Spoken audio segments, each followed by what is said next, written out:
I was born on Sharecropper Farm in Union Springs, Alabama,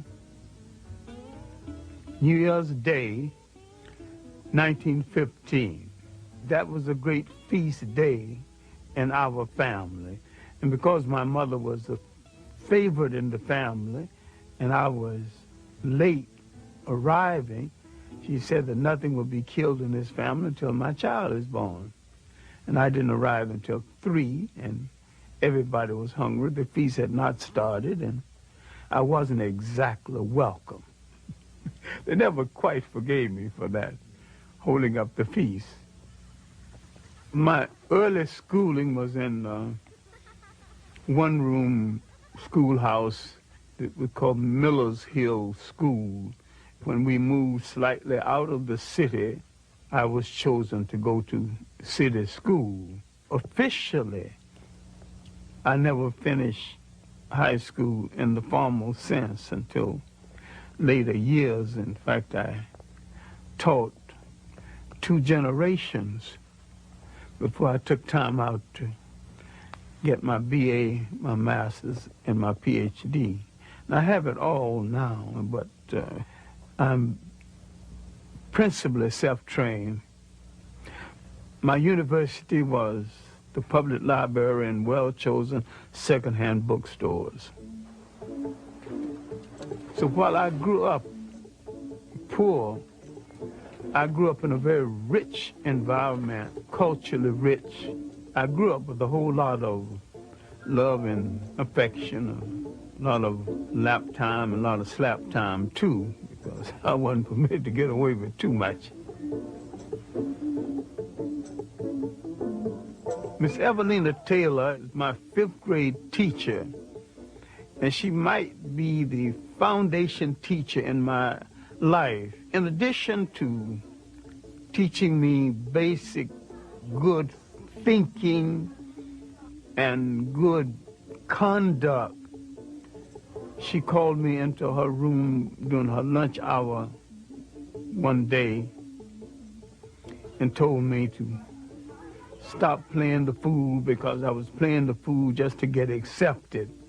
And she said, it is better to be right and march into hell than to follow a bunch of fools into heaven.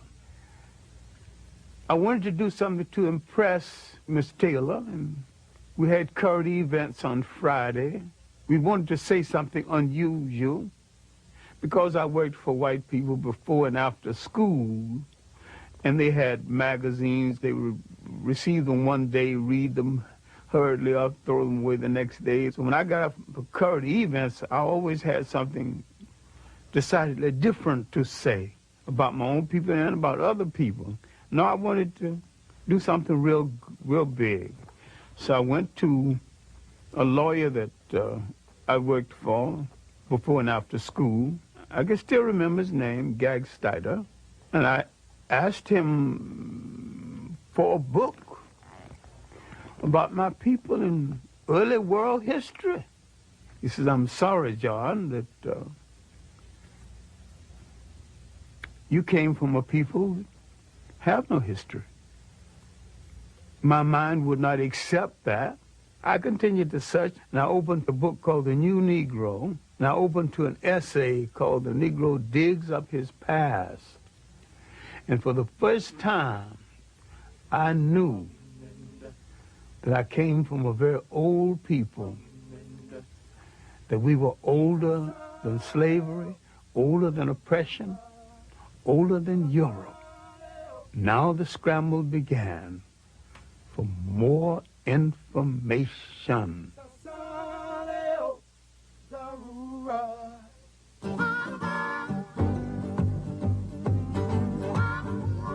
During the disaster years of the Great Depression, Americans in huge numbers take to the rails. They don't take Pullman cars or day coaches. They stow away on the freights, riding the rails in search of the opportunity to create a better life. John Henrik Clarke wrote them. Out of the South first, briefly to Chicago, and then on to New York city. Had a dream. I thought that because I'd had some success in writing local plays, writing lyrics for songs for local plays, and that I could go write professionally. It was a dream. It was a fantasy. I was pursuing this fantasy. At 18, you can pursue all kinds of fantasies. In the shadow of Manhattan's towering skyscrapers lies black, sprawling Harlem, greatest Negro metropolis in the world. My impressions of the Harlem community, in the first place, it was a clean community. It was an orderly community. It was a safe community. It was a community with its customs that we have forgotten now. Street-speaking customs, strolling customs, social customs. There was a time when 7th Avenue, now Adam Powell Boulevard, was the street of choice. And you did not walk down 7th Avenue on Saturday or Sunday without a coat and a tie. There was a custom of getting your lady in your long good suit and walking down 7th Avenue to show her off. You would walk 15 blocks. Sometime when you had $1 or so to spend, you would take on the 5th Avenue open bus all the way down to New York University and all the way back. And she was satisfied, and the whole evening you hadn't spent $1. A lot of times you didn't have one. They sure don't make ladies like that anymore. There was a time there were 3 functioning vaudeville theaters in Harlem, all well patronized. The Lafayette, Harlem Opera House, and the Apollo. The old Lincoln Theater, now a church, used to be a legitimate theater where the plays downtown would be brought uptown with the play with a black cast. Tyrant, show thy face. And that was our Broadway. I got involved with the communists and the socialists and other radicals, and began to read literature on the Russia of that day and to see movies about Russia. And I was never a member of the Communist or the Socialist Party. I was active briefly in the Young Communist League. We were looking for a way out of the condition in which we lived. And they opened doors for us and gave us a platform we otherwise did not have.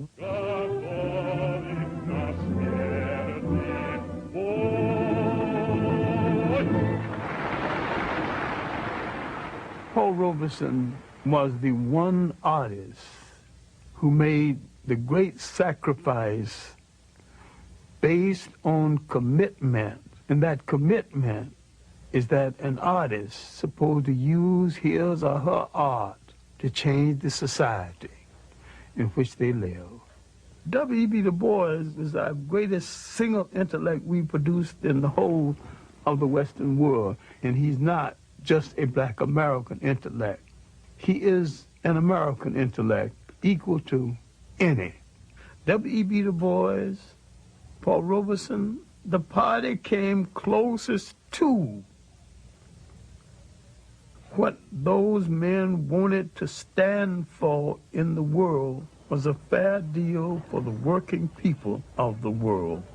We would examine later to our sorrow that we were in an argument between not a liberator and an oppressor, but two oppressors with different techniques and methodology of oppression.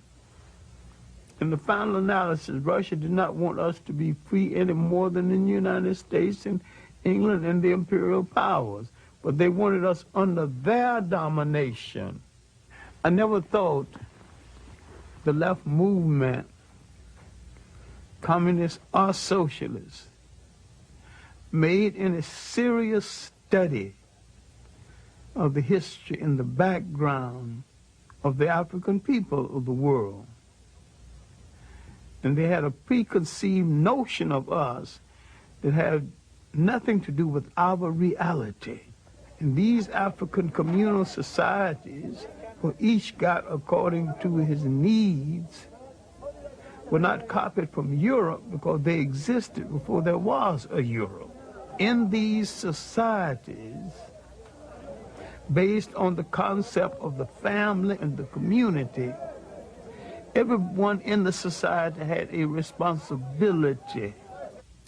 And in these societies, there was no word for jail because no one had ever gone to one.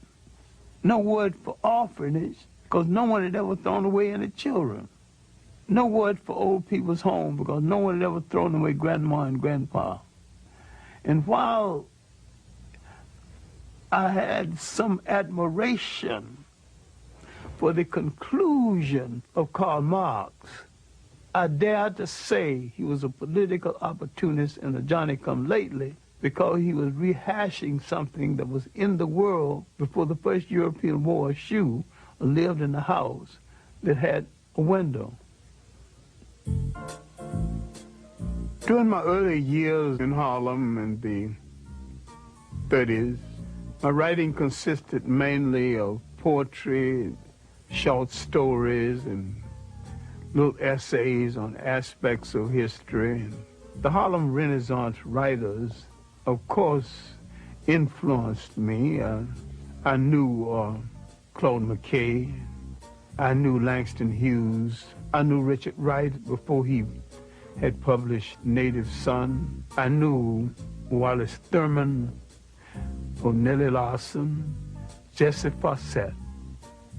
I found a Pan-Africanist consciousness in a Langston Hughes and to some degree in a Claude McKay. But the rest of them were rather parochial.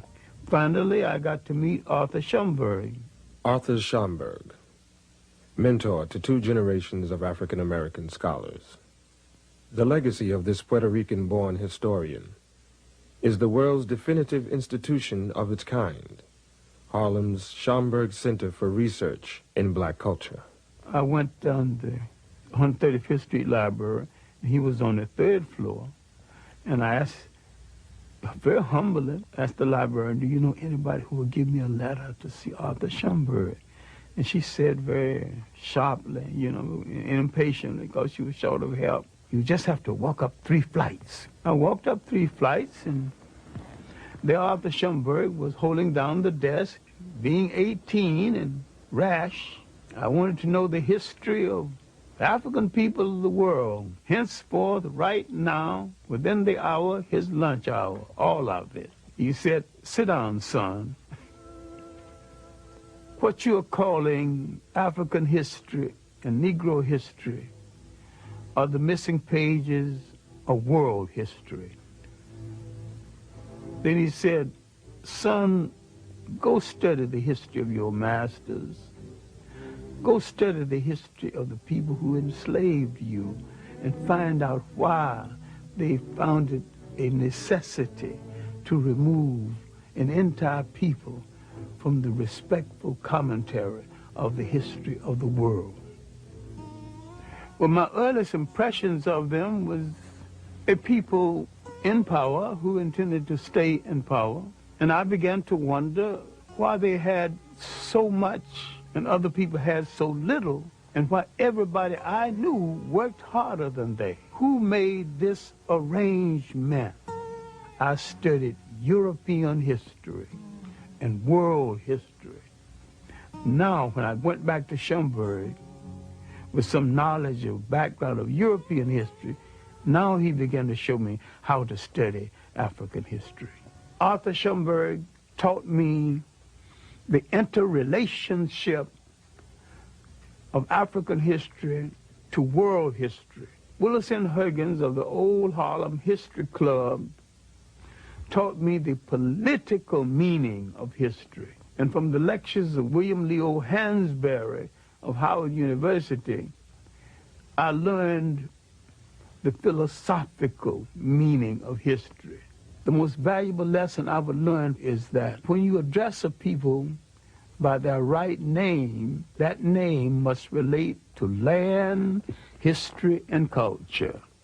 All people go back to the geography of their original origin and identify themselves, no matter where they live on the face of the earth. We have overused the word black because black tells you how you look, but it don't tell you who you are. You can call an Italian white, but that don't tell you anything about him. We are the only people who seem to have lost that all essential trait of geographical and historical reference.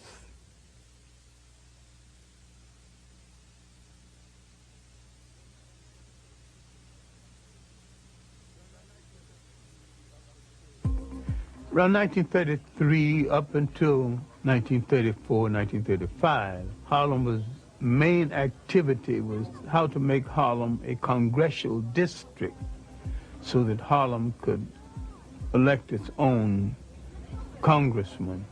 Adam Powell was just began to show his weight.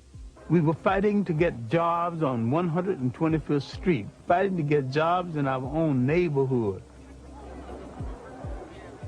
I admire Adam with all of his faults. He was the best person that Black America has ever sent to Washington. He got the job done.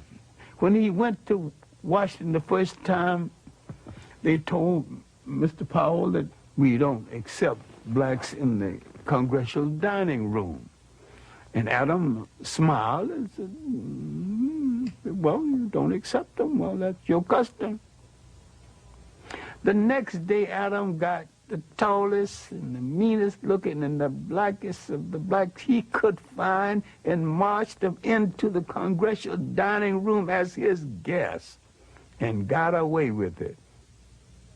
But it was a period when we were reassessing our role in the whole of the Western world.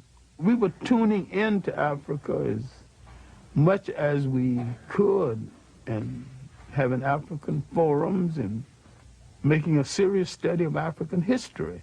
Black men wanted to go to Ethiopia and fight on the side of the Ethiopians, but America would not give them passports and let a single one leave the country for that purpose. And yet, Italians could get passports to go and fight with Italian forces against Ethiopia. Now later, some of the same black men who couldn't get permission got permission to go fight in the Abraham Lincoln Brigade in Spain. I'm a physician. Physician? And then why would you want to go over in Ethiopia? Well, I feel it's my duty to give my profession and, if necessary, my life in the cause of Ethiopia. And I decide and be happy to die for the defense of entire Africa, including Abyssinia. That's fine. Sign right here on the dotted line. See, originally, Africans did not define themselves by continent, but more by regions. Africa as a continent began to be defined by foreigners. In North Africa, the Romans had a province called Afrique. The word became Africa. The history, both known and hidden, of the land where time began has been a primary focus of Dr. Clarke's scholarship throughout his long career. The concept of social order, the concept of an organized society came out of Nile Valley civilization before there was any other society that has been known to man functioning any other place in the world. The significance of Nile Valley civilization is that it was that civilization that set a standard of performance untouched by the other civilizations of the world. And people are reluctant to give an African credit for a creation that happened in Africa, they also forget that the Nile Valley stretches 4,000 miles into the physical body of Africa, and that it was the world's first cultural highway. For centuries, Eurocentric scholars had rejected the idea that the mighty Egyptian empire was in fact created and maintained by black Africans. The concept that Western civilization was the product of non-white intelligence, imagination, technology, and spirituality was unacceptable, both psychologically and politically. A brilliant Senegalese scholar and scientist would shake, and many say topple, the very foundation of that conventional wisdom. His name was Cheikh Anta Diop. His research was brought to the attention of the English-speaking world through the efforts of his longtime colleague and friend. I was wondering why his books had never been published in the United States. He said there was no publisher's interest in his books. It took me 7 years to interest the publisher in the books of Cheikh Anta Diop. Diop's disciples refer to him as the Pharaoh of the Upper Nile. You must be strong enough and serene enough de voir les faits historiques to see the historical facts et de les interpréter and correctement. to interpret them. Nous pouvons tous être passionnés, We can all be impassioned, mais ce n'est pas de cette manière que nous résoudrons les problèmes complexes de l'humanité. but that is not how we will resolve the very complex Donc cette problems of domination humanity. dont nous souffrons, dont j'ai souffert moi-même, The domination that we suffer from, that I have suffered from myself, notre propre domination des autres races l'a précédé. our domination of other races preceded it. Donc l'Afrique a exercé un impérialisme continu pendant 4000 ans. For 4,000 years, Black Africa had an imperialism. a Toute l'Asie period of- occidentale était conquise et était justement sous la domination noire. all of Western Asia was under the domination of blacks. On n'aurait pu jamais penser à cette époque-là que la situation pourrait un jour être renversée. And at that time, no one would ever have dreamt that the situation could be reversed. C'est pour ça que l'étude de l'histoire nous redonne la sérénité pour This is- apprécier les faits et les relativiser. This is why the study of history gives us the serenity required to appreciate the facts as they are. 1974, he would challenge the major scholars of the world on the concept of Egypt not being anything other than an African state. In the conference on the peopling of Egypt, leading scholars of the world met and debated. Most of them wanted to put Egypt's origin outside of Africa. Cheikh Anta Diop and his protege, Theophile Obenga, placed Egypt within the context of Africa's totality. Cheikh Anta Diop was more than a historian. He was a scientist, he was a paleontologist, and he had proven that if he could get the pigment from some of the mummies, he could prove their African origins. All the rest of the conferees came just to disagree, and when it was all over, they had to admit these two men came prepared to prove their case. At that point, they began to close the door to the research of Cheikh Anta Diop.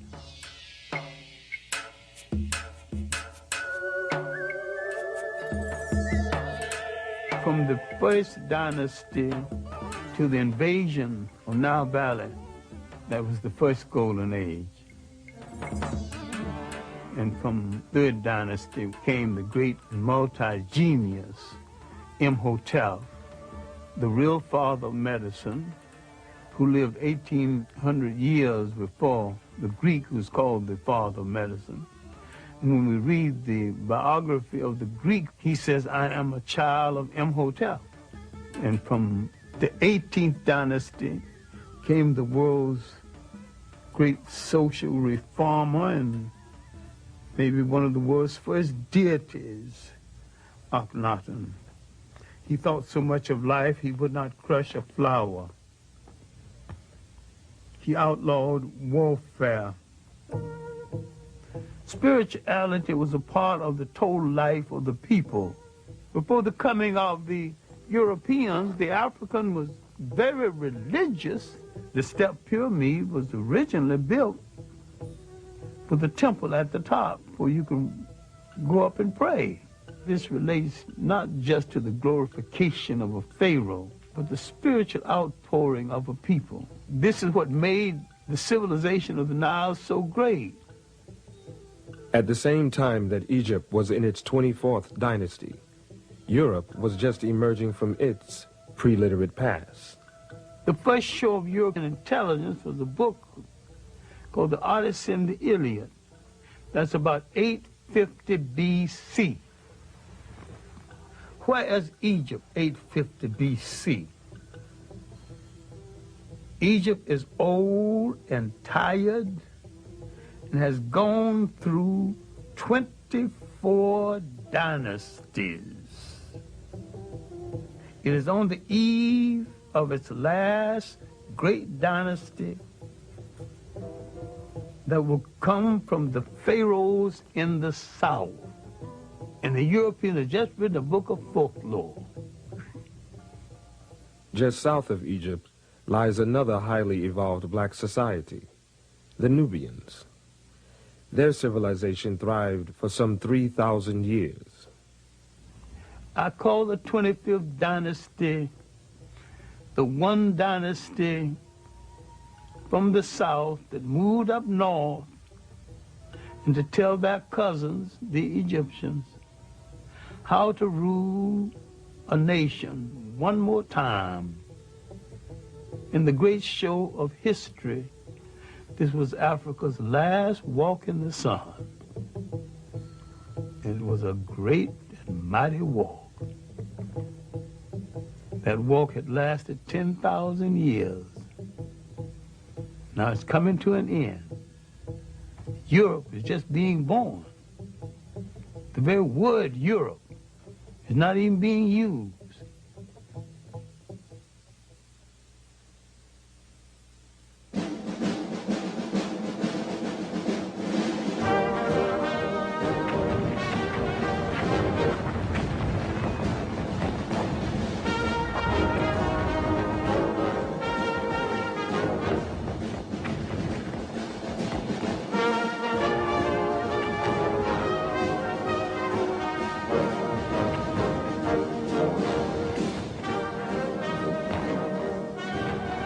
I was drafted to the Army in September 1941. I can say with certainty I was probably one of the best clerks, one of the worst soldiers the Army ever had. I couldn't shoot, didn't like the hot sun, didn't like to go on those all-night trips, but I was a wizard of administration. I made sure my men got what was due to them as soldiers and men. Not as black men, but as soldiers and men.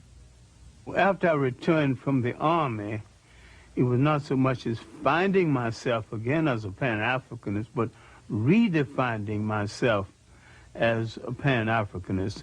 Remember, we had participated in a war that we were cynical about in the first place, and having participated in this war on a Jim Crow basis, getting out of the war, and there wasn't the employment that we had hoped would be there, I began to think more and more about the fact that African people would have to depend on themselves. Pan-Africanism would be perceived as a way to end African dependence on colonial masters, a way to create free and independent nations, a way to transfer the continent's immense riches from the hands of invaders into those of the indigenous people of the land. I began to define Pan-Africanism as the building of an African world community, the union of African people in different parts of the world, the African population in India and the Pacific Islands, the African population in the Caribbean, and Brazil and South America. And I was looking to the fact that we number 1 billion people on the face of the earth. if you put them all together and they did one thing in unison, even if it was wrong, it might alter the world.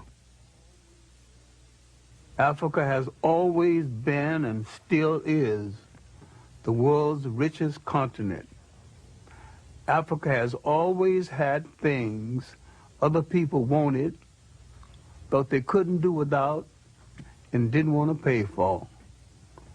So therefore, there's always been an excuse to invade Africa. Alexander's invasion was the first purely European invasion of Africa.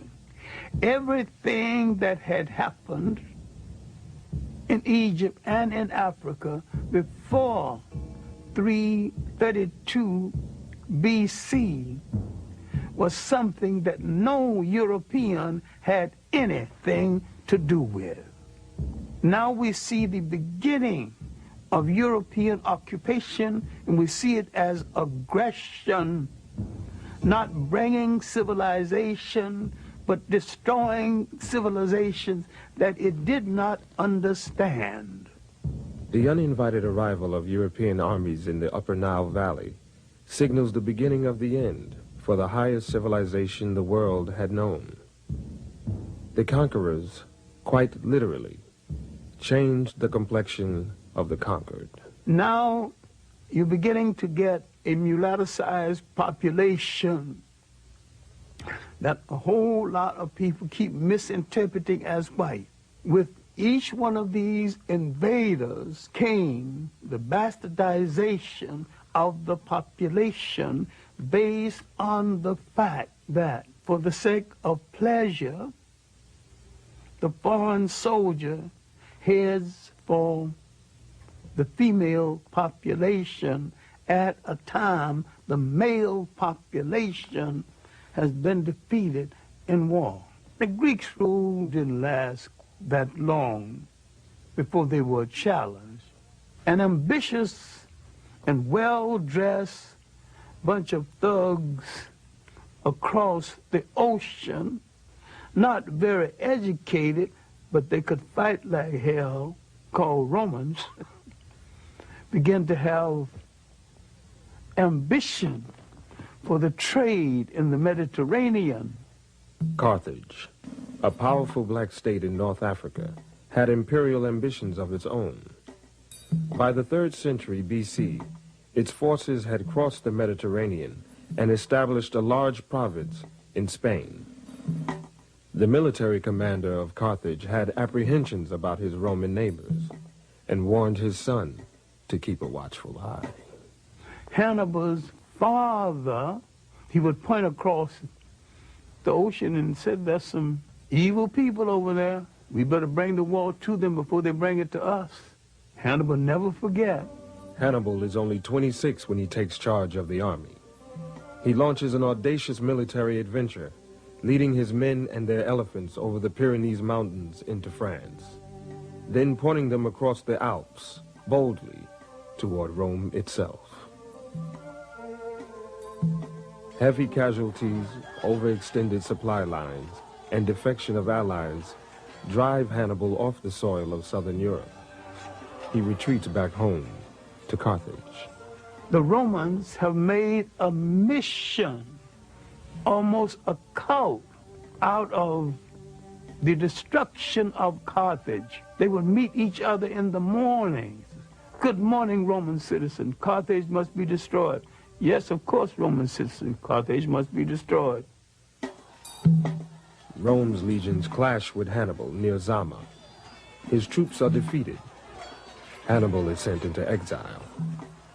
His once mighty nation becomes another colony of Rome and an administrative center for their empire. Now, the Roman Empire internally was not very rich. Africa became the breadbasket for the Roman Empire. And except for Africa, the Roman Empire would not have been able to sustain itself. Now, the Roman presence in North Africa is going to force into being one of the great events in human history. Roman taxation, Roman oppression would cause people to turn to new gods and question old gods, to turn to a story about a God who comes forth to rescue them. Now, they would draw from African folklore the story of the child in the manger. Now, what am I saying? Later, in retrospect, he was referred to as Jesus Christ. Now, you can argue about the coloration of Christ if you want to, but I can sell that very quick and we can go on to the next subject. Was he a Roman? The answer is no. Was he a Greek? The answer is still no. These were the only European types in that part of the world at the time. If he was neither Roman or Greek, he was one of those other people. And all of those other people were non-European and non-white. And he came from the other people. During that time of Roman dominance, Africans hold high military and administrative posts in the empire. The Romans and the Greeks had no color prejudice comparable to the kind of prejudice we would know later on. Otherwise, why would 3 Africans become emperors of Rome? Why would there be 3 African popes?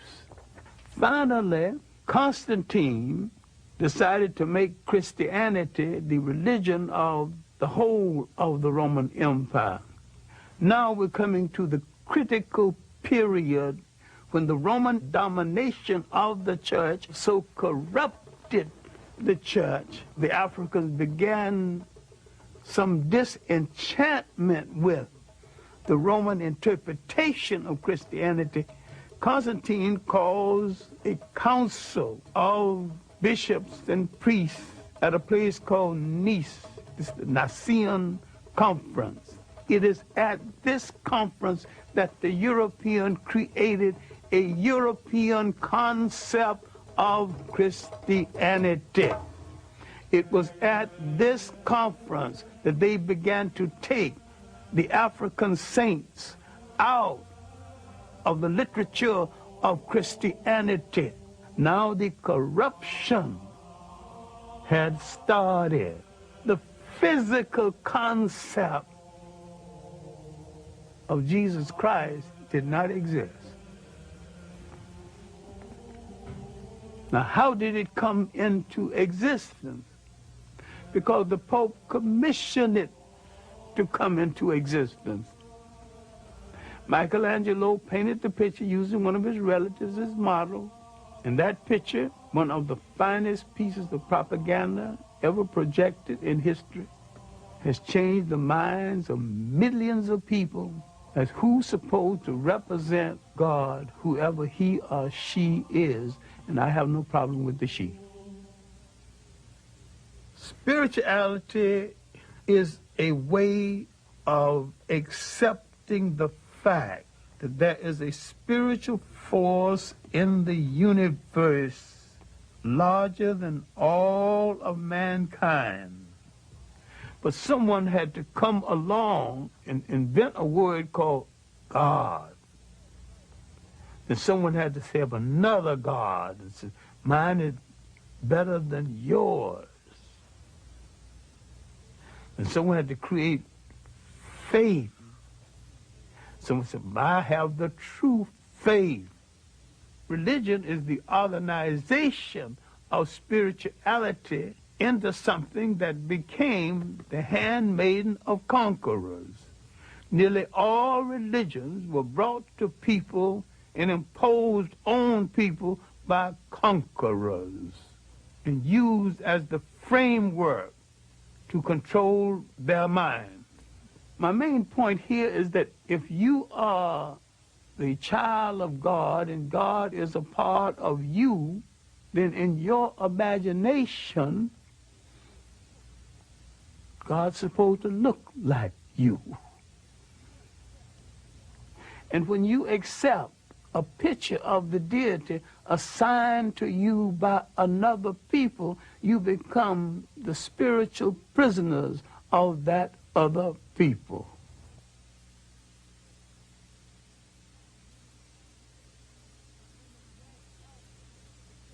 Many Africans became Roman citizens, just like many black Americans today.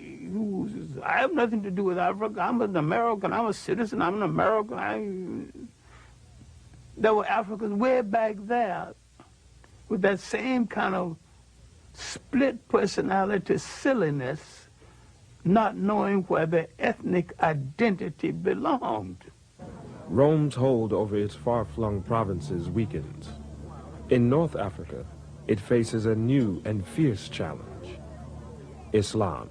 The Arabs, noticing the weakness of the Romans in North Africa, began to court the favor of the Africans. Arabs convinced the local black populations to join in the struggle against a common oppressor. They also convinced many of them to abandon their traditional beliefs and pledge their allegiance to Allah.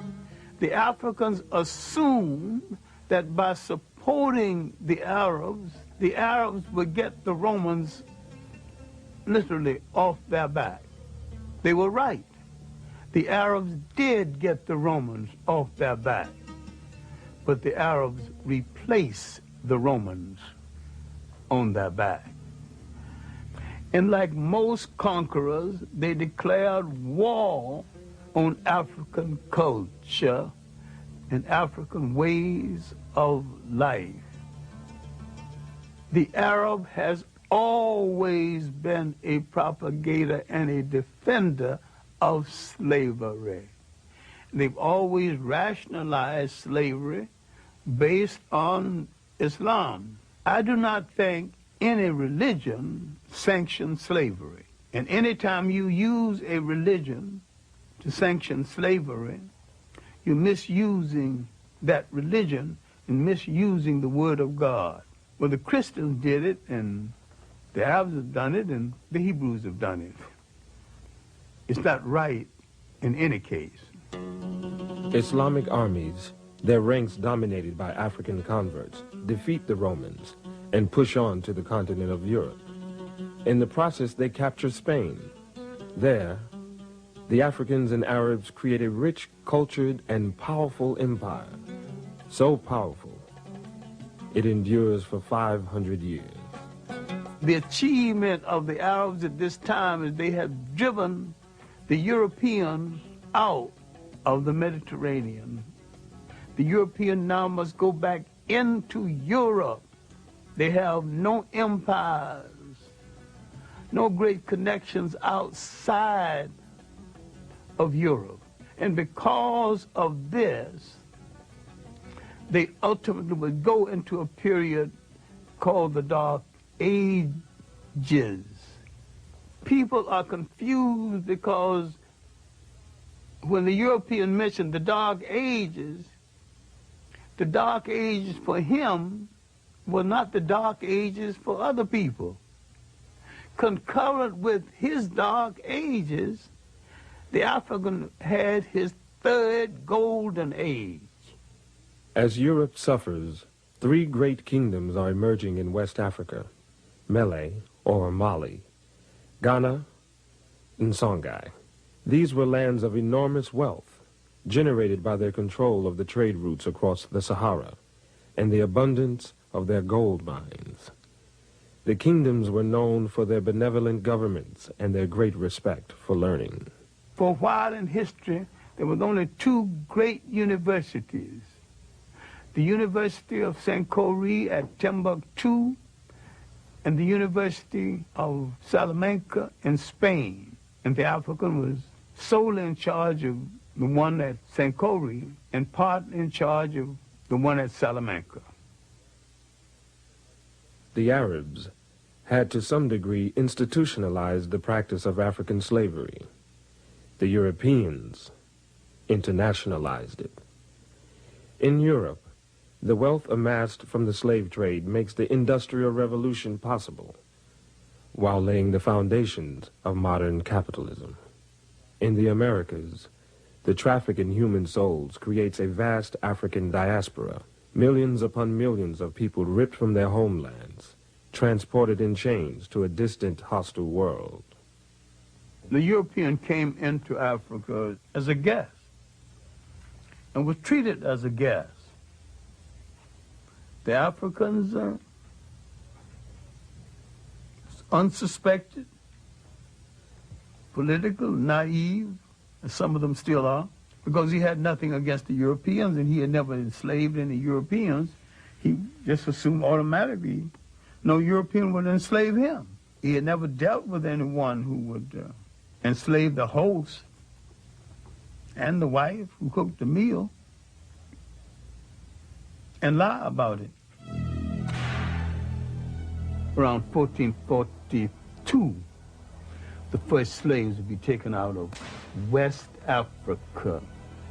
Spain and Portugal goes to the Pope, the leading arbitrator of that day, the one person in Europe with the greatest authority. The Pope would say to Spain and Portugal, you take the East and you take the West, and you two good Catholic nations start fighting among yourselves. And then the profound statement before departure, you are both authorized to reduce to servitude all infidel people. The slave trade now had been sanctioned, and Europeans had been told they need not feel guilty of it because you're doing this to an infidel who is outside of God's grace. England went into the slave trade with a vengeance, led by Captain Hawkins and the good ship Jesus. The ship was called the good ship Jesus. The coat of arms on the ship was two Africans bound back to back with their arms tied. So they saw no contradiction in being in the slave trade and being Christians at the same time. We cannot deal with this enough because we're still suffering from this inside of the mind of a lot of people in this world, into the millions. We are outside of humanity, outside of the grace of God. That's a terrible feeling as you walk the earth, because what has been taken away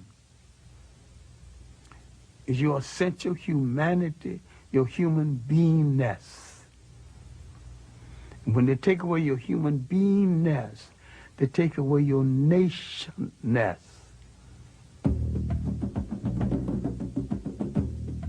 Early in the 19th century, the concept of slavery began to yield to the concept of colonialism, a more sophisticated form of slavery. Slavery as a system became unwieldy, and besides, there's a point where it was saturated. Everybody who wanted a slave had one, who could afford one.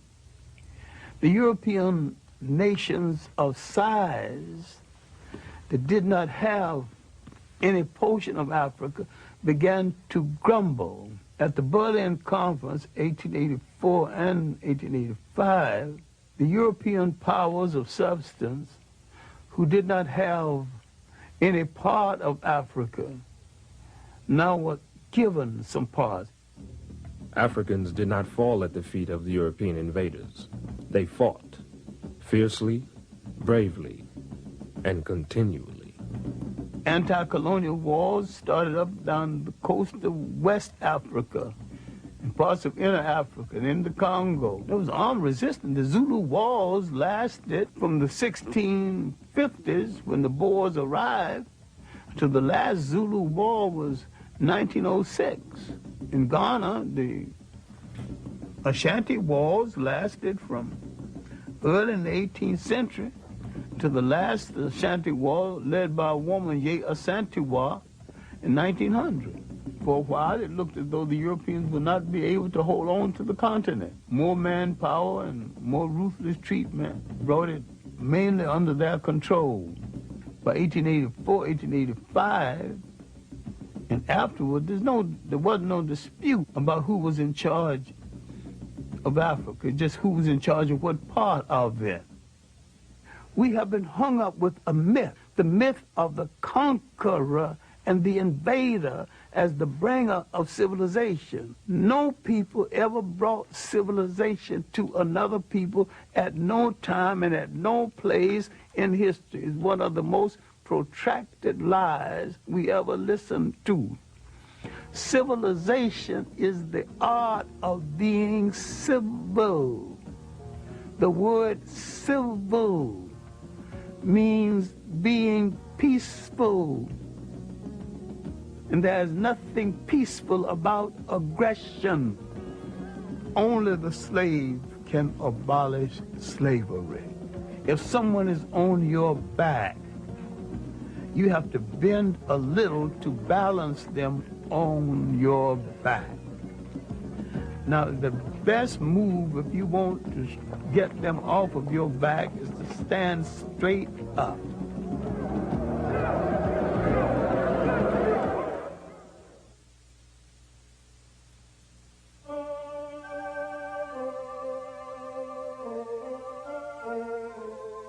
There's something about an island, a body of water.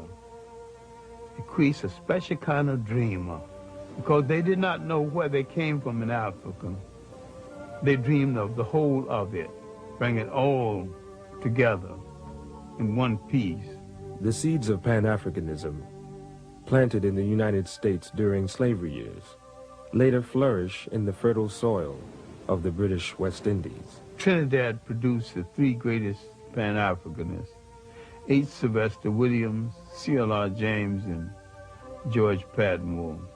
In Trinidad, they found the Pan-African League. H. Sylvester Williams would eventually call it Pan-African. He would call a conference in London in 1900. A few scattered Africans, a few people from the Caribbean, W. Du Bois from the United States. They did not ask for the independence of African states then. They asked for preparation. Give us the kind of education that will prepare us for eventual independence. They were reasonable, but they weren't listened to. And yet the conference made some kind of impression.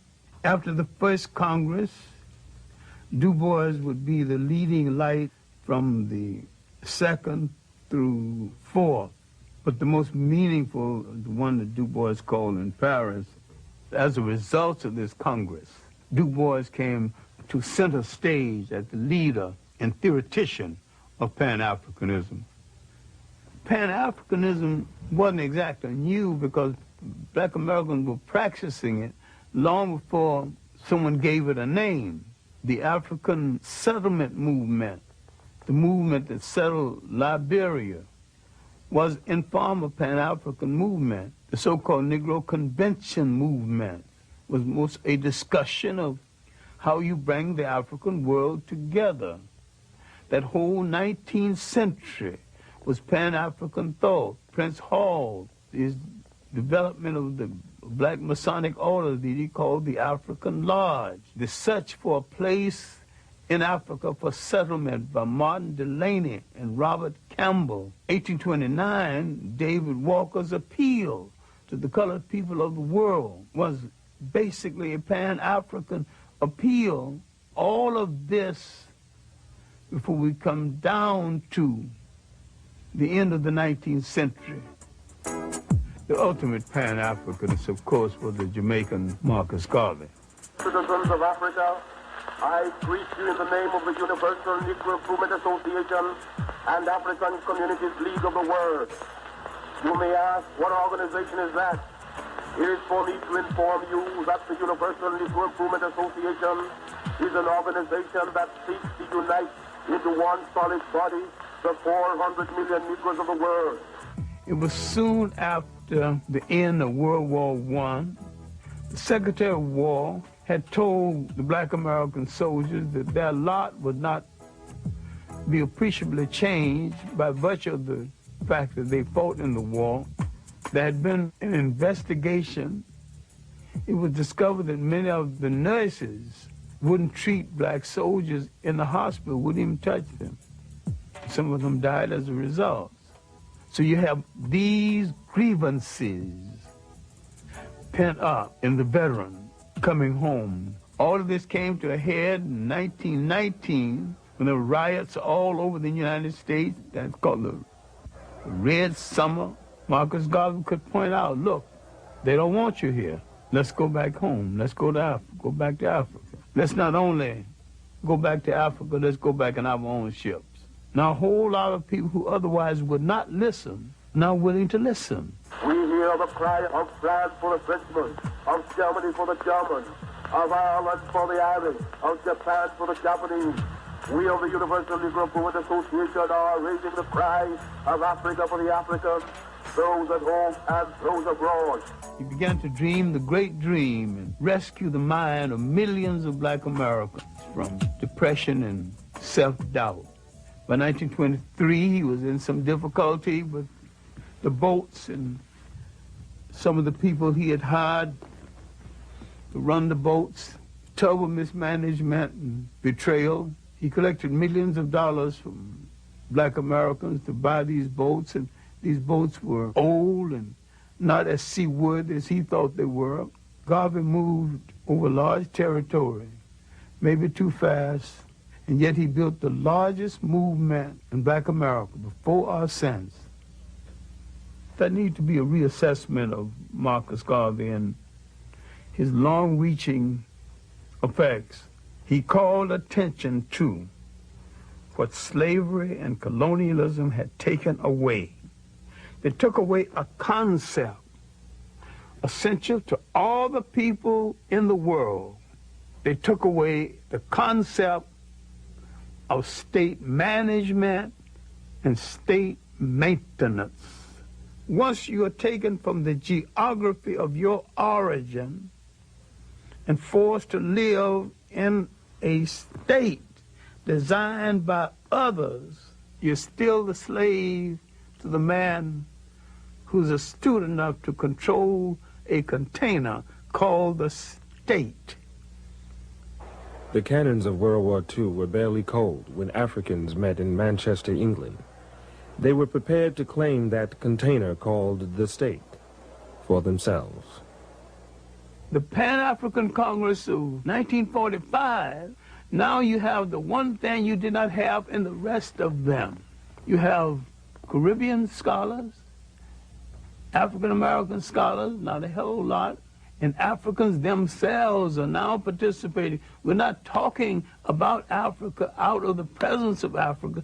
Now you're talking about Africans with the Africans on the scene. One African being the co-convener of the conference, Kwame Nkrumah. Out of that fifth Pan-African Congress came the mentality, the basic planning to rule and to take over a nation. The others were saying, give us the education. At the fifth Pan-African Congress, they said, we got the education, we got the manpower, we want to rule now. The people of Ghana resisted British rule from the very beginning. In March of 1957, they become the first Africans to win their freedom. Kwame Nkrumah was ready to rule. When I knew Nkrumah in the Harlem History Club days, my impression of him was not as a future head of state, but as an African who's going to go back and make a major contribution to his nation, and he was a committed African.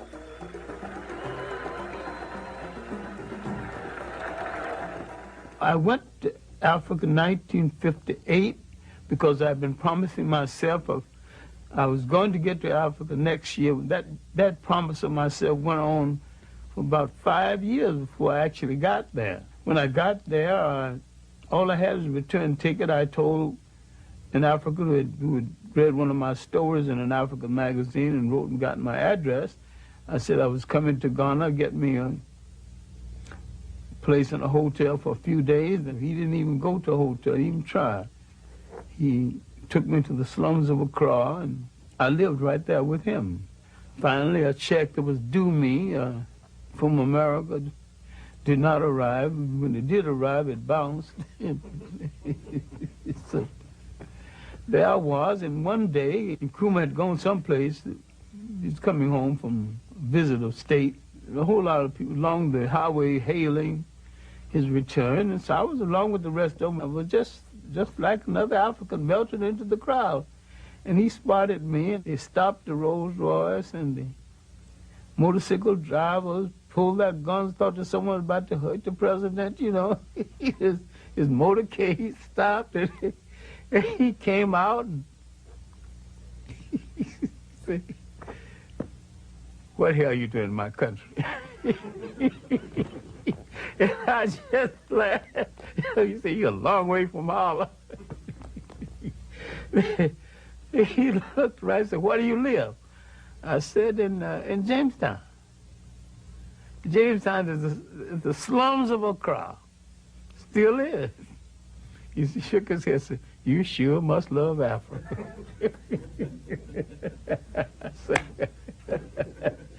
Finally, he headed back to his car, and he turned back to me. He said, "You know what I'm going to do for you?" I told him I didn't have any job, and my check had bounced. I didn't even know how I was going to get home. "I'm going to put your Harlem behind to work." And he gave me a job. Working on his newspaper, the Evening News. The significance of Ghana's independence at that time is that it gave spirit to the whole of the African world. It was a major impact on Black America because it came at the time the civil rights movement was reaching a crescendo, a great height. His first vision of Pan-Africanism was the physical unification of Africa. And he said that Ghanaian freedom won't mean anything until the rest of Africa is free. So the spirit of Ghanaian independence would create a light of hope in the rest of Africa. And this is what Kwame Nkrumah was trying to build. This is what the intelligence services of the United States, England, and France had to destroy to keep the example of Ghana from emerging. What went wrong was our misunderstanding of what a state consists of and the responsibility that goes into holding one together. And our dependence on our colonial masters more than we anticipated. We who had longed so much for power, we wanted power. When we got close enough to touch it, we realized we hadn't even decided what we're going to do with it once we get it. Now, I want to take this opportunity to welcome again to the United States, which he knows so well, the first citizen of Ghana, President Nkrumah. I was in the anti-poverty program in Harlem, and when Nkrumah came and spoke at the United Nations, I got the picture and showed it to them, and I got the speech. And the first thing I showed them, I said, "Look, there's a black man, head of a nation, speaking to the world. He got coarse, nappy hair. He didn't apologize for it. He said, here I am, African and black and bold and powerful and head of a nation, and I got something to say to you, and this is what I got to say."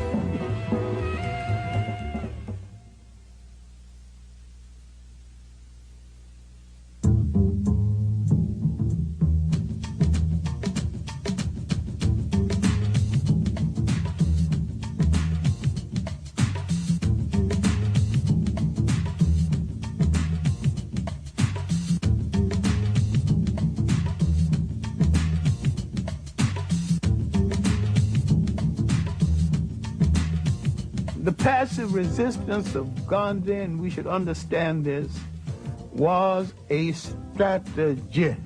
I regard myself as a soldier, though a soldier of peace.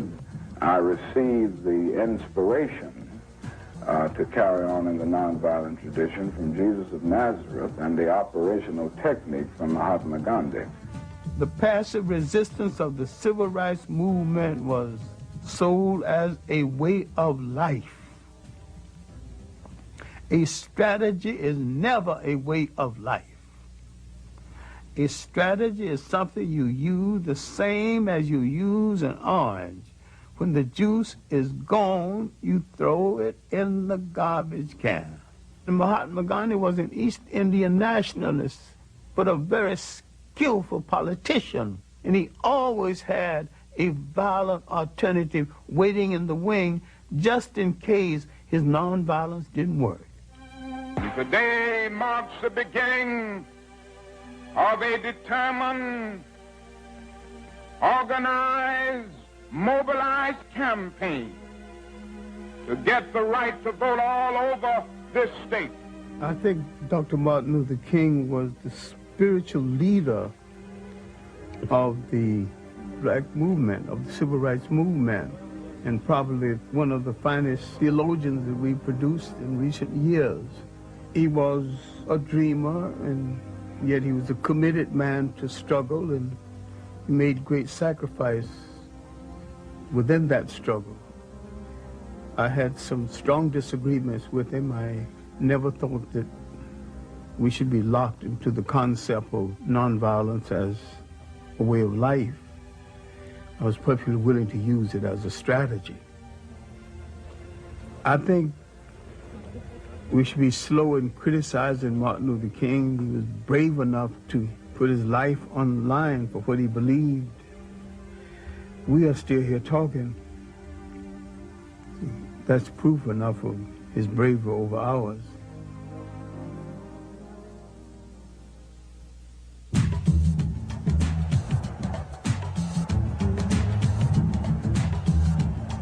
I think the March on Washington was just that. It wasn't a march on Washington, it was a march in Washington. I don't know of any sweeping achievements that came out of it. It was a great ceremony. I'd be hard-pressed to identify the substance. I happen to think we've gotten enough mileage out of marching. It was a great ceremony. It was a great rehearsal for a show we did not put on the road. For a time, we had the attention of the world.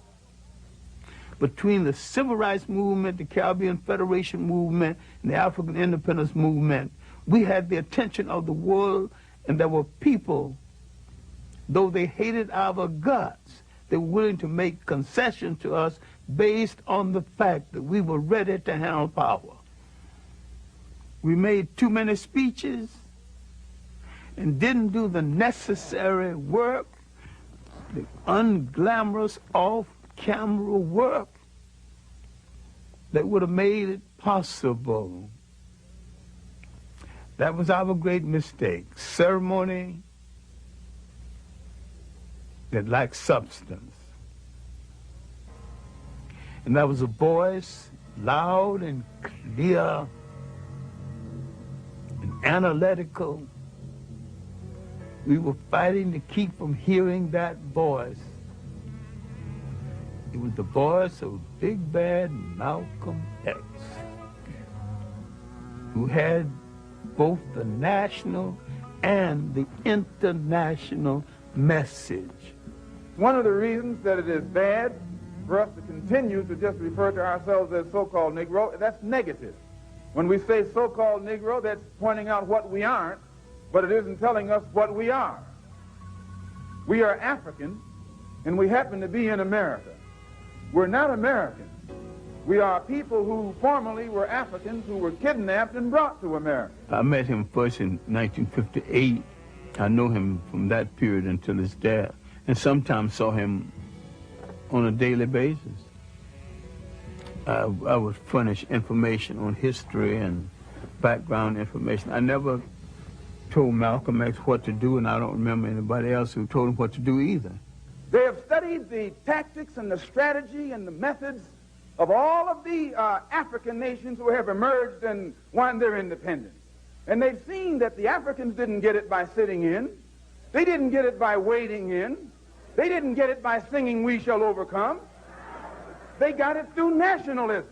I first met Malcolm at the World's Trade Show building. Looked me up and down and said, "I bet you're a swine eater." I'll admit that I had paid some joyful visits to pork chops and other parts of the pig. And I said that, you know, Malcolm, if it wasn't for the pig, you and I wouldn't be here arguing about the pig, because some of us would be gone. We would have starved to death.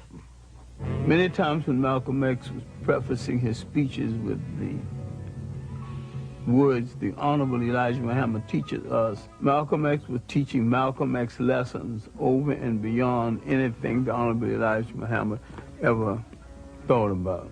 You say we are on the road now to a better world because the white man promised integration.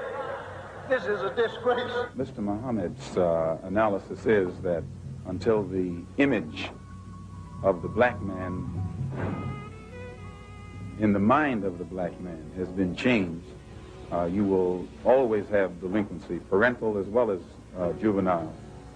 So his entire approach is not so much to change the attitude of the white man toward the black man, but to change the attitude of the black man about himself. The Arabs and certain powerful groups within Islam really wanted Malcolm on their side. There was a serious attempt to persuade Malcolm to turn on Elijah Muhammad and establish a second Islamic group based on what they considered to be Orthodox Islam. They offered him $3.5 million. He turned it down, and we were walking down the street toward his car, and this man had turned down $3.5 million. And he whacked me on the shoulder and says, "Swine eater, let me buy you a cup of coffee." He was more loyal to Elijah Muhammad than Elijah Muhammad eventually was to him. Elijah Muhammad was getting old and feeble, and there was suspicion that Malcolm X would be the logical successor. There were those within the nation who didn't want Malcolm X as the logical successor because Malcolm X would have done some serious house cleaning. He was an honest man, and there were some thieves in the house. I think his development as a Pan-Africanist came a little later in his life. In the final analysis, he was as good a Pan-Africanist as any of the rest. We have to have the type of understanding of Africa and the type of understanding of our people here in order to build a bridge, a contact, a line of communication between the two. And once the lines of communication have been established, and our African brothers can stretch forth their hands and reach us, and we can stretch forth our hands and reach them, why, there's nothing that this blue-eyed man in this country will be able to do to you and me successfully from that day onward. Malcolm X had laid down a threat to the colonial powers of the world. It is nationalism that's bringing freedom to oppressed people all over the world. It was nationalism that brought freedom to the Algerians. It was nationalism that brought freedom to the Nigerians and to the Ghanaians.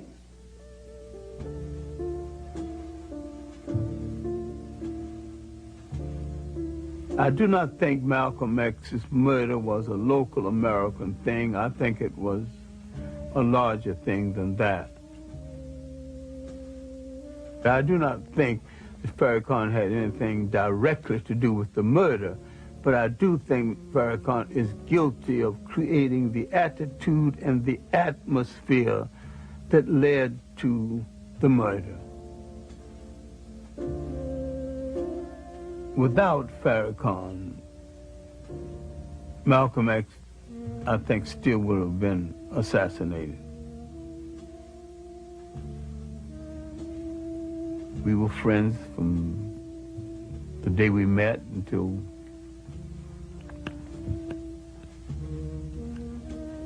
his death.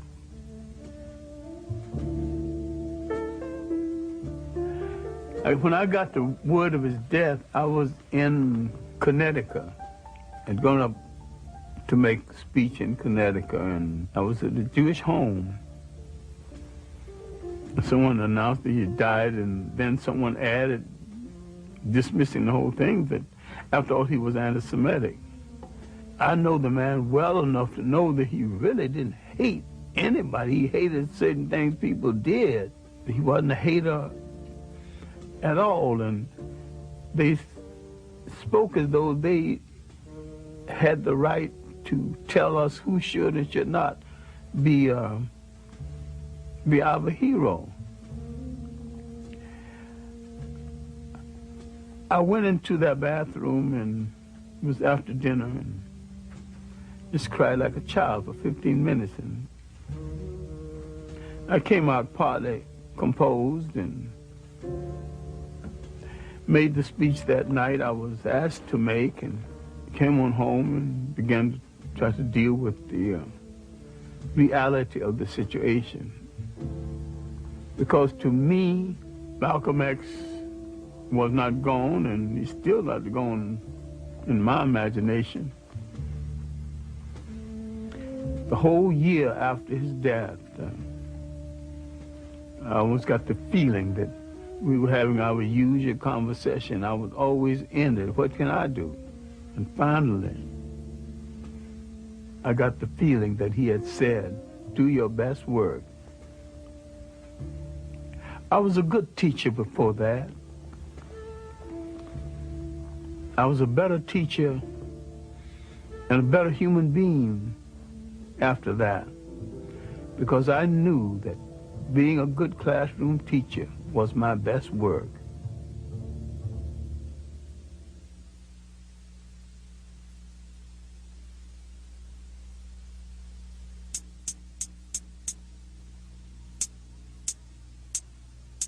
We have to move to a position where we can feel strength and unity amongst each other, from Watts to Harlem, where we won't ever be afraid. And the last thing we have to do is to build a power base so strong in this country that will bring them to their knees every time they mess with us. Individuals do not create rebellions, conditions do. Until they begin to adjust themselves to those conditions, rebellions will continue and they will escalate. And to fight for our liberation by any means necessary. It was the beginning of the Black Power movement. It was also the Black and Beautiful movement, moving into second gear. I would like to think that wearing the afro, wearing the African clothes was a move toward Africa. To some extent, it was a form of African consciousness, an African awakening. As a result of it, African people were stimulated throughout the world. But what followed the stimulation? What institutions came out of it? What of lasting value came out of it?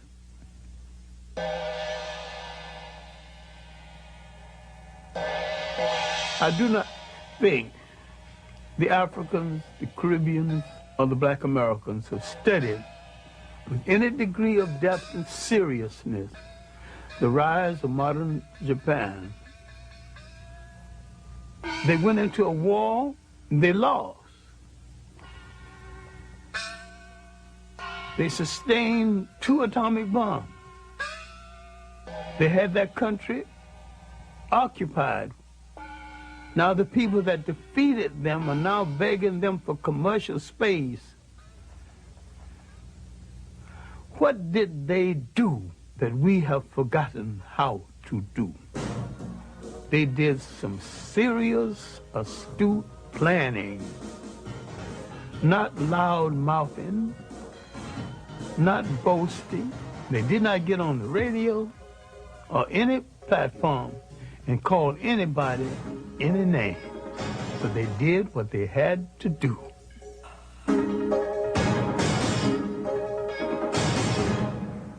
If we're carrying out a well-designed program for liberation, if it's written out, any literate person can contribute and share leadership. So if the leader dies while you're on page 13, move to page 14 and continue the struggle. Bury the man, continue the plan. I think every person that calls themselves a leader, a preacher, a policymaker of any kind should ask and answer the question in his own lifetime: how will my people stay on this earth? How will they be educated? How will they be schooled? How will they be housed? And how will they be defended? The answer to these questions will create the concept of enduring nationhood, because it creates the concept of enduring responsibility. Good morning! Assalamu alaikum! My dear brothers, black men, strong black men, upright black men, sober black men, together black men, unity black men, freedom black men, justice black men. Welcome to the Million Man March. 1 million black men make their way to the nation's capital. They are answering Minister Louis Farrakhan's call for unity, redemption, and atonement. It's the largest demonstration in American history. Marching is a strategy, and I think we have gotten enough out of the strategy. I think the march is a waste of shoe leather, gas, and energy. I have some serious problems with any kind of march for our liberation that leaves out one half of the mentality of our people, the women. I don't buy the rationale that the women need to stay home and take care of the children, you know. I ain't buying that. If they have no honorable place in your liberation is not worth the fight. Because you can't build no family struggle. You can't have no continuum. You can't even continue your name without that connection.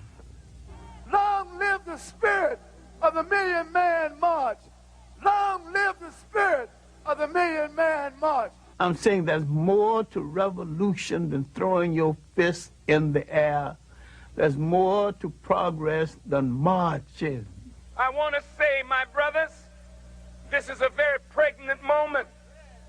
Pregnant with the possibility of tremendous change in our status in America and in the world. We're doing showbiz liberation. And that's not liberation. Today, whether you like it or not, God brought the idea through me. And he didn't bring it through me because my heart was dark with hatred and anti-Semitism. He didn't bring it through me because my heart was dark and I'm filled with hatred for white people and for the human family of the planet. If my heart were that dark, how is the message so bright, the message so clear, the response so magnificent? This march will do more to wash Farrakhan's ego and to project him into the forefront of leadership than anything else. And once he's in the forefront of leadership, where will he lead us? Allahu Akbar! God is great! God is great! Straight to Islam. And yet he will not make a principled statement on the enslavement of Africans in Mauritania and in the Sudan. And there's all kinds of documentation, all kinds of proof. If I have to be a dissenting voice in this, then I'm very pleased that I've got enough integrity to be a dissenting voice and not to care where the chips fall.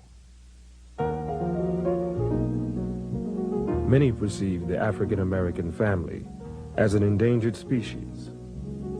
To Dr. Clarke, the family is the soul, the spirit, and the cornerstone of the nation. If the family dies, so does the nation. We're making a whole new way of life out of the artificiality of imitating our oppressor, who's also in trouble with the family. And we grew up in communities where every child was a child of the whole community and could be disciplined and rewarded by anyone in the community. Now we bought into someone else's sociology. Don't touch that child. Don't you dare spank my child. When formerly, your mother left you alone and said, if they misbehave, you can spank them. We don't have that kind of relationship one to the other anymore. After emancipation, we made a monumental effort to find broken bits and pieces of our families. My own grandmother spent 3 years wandering around Virginia trying to find her first husband, who had been sold to a slave breeding farm in Virginia. But the major thing was we were trying to put families together and to have family connections.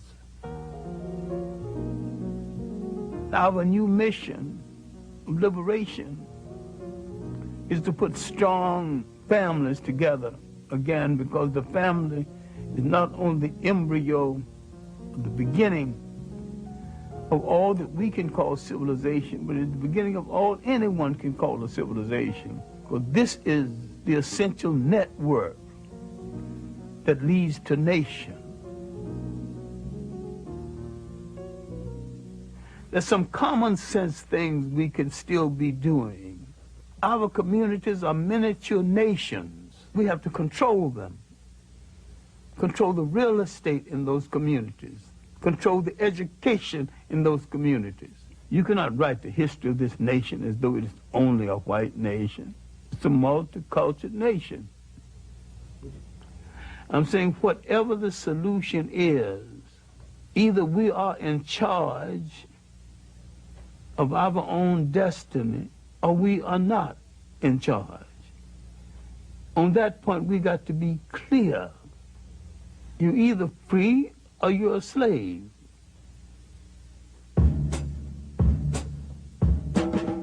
I want people to remember me as a creative classroom teacher. I'm self-educated, and I've read more books than most men see in a lifetime. Fortunately, I still remember the better portions of most of them, but I haven't seen the last of my life or the last of my energy. So I decided if you lose your eyesight, increase your insight. Use what you got and keep on doing the things that give your life meaning and give your life definition. I like for them to remember that I have been consistent. I took certain principle stands in my late teenage. Now at the age of 80, I have not discarded these principle stands. My great overpowering love affair has been the liberation and the maintenance of African people, and to restore them to a status that they lost in the world. I think faith has not spared African people for an ideal purpose. If we were put on this earth and we have endured a Holocaust 10 times worse than the one in Europe, then faith has a mission for us. If we gave the world its first humanity, maybe we have the capacity to give the world its next humanity.